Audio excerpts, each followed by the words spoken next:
In January of this year, we were fortunate enough to be invited to take part in the Northern Funder evening. On the evening, I pitched for funds that would help us create a sit-up service in Hartlepool. The reason behind the sit-up service was to help house those who find themselves rough sleeping throughout the winter months. And I'm pleased to say that we were successful on the evening and we received £18,000. That £18,000 allowed the sit-up service to run right through until April of this year, where we were able to house almost 40 people who would have otherwise been rough sleeping. Some of those included people who'd been trafficked, who we had to house and then get to the rail station the following day and to security, and a lot of vulnerable females. One in particular was called Donna. A really good thing that happened with Donna joining the service was that we got some collaborative work going.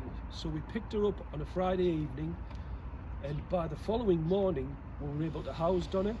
And that happened because of a lot of other voluntary organisations within Hartlepool coming together with a different set of skills and all geared towards housing Donna. So that was just one part of the overall success. We knew that leading into this winter, again we would need funding, but we also knew that the Northern Funder and the money that we got would allow us to create a platform to display what we could actually do. And the benefits of that were, last week I had a meeting with Hartlepool Borough Council and they've agreed to fund us right through until April of this year, which is exactly what we wanted. We wanted a shop window to showcase what we could do, and in return we would hope that other funders would come forward and see that really this had a future. Obviously for us going forward, the future is to run this in other areas, but our priority right now is to stay in what the Northern Funder helped us create, which is in Hartlepool. I think for every organisation moving forward now, these are really challenging times.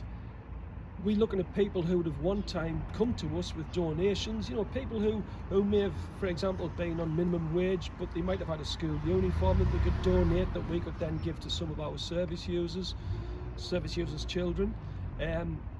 Sadly, they're now coming back and they're wanting support themselves because of the economic climate.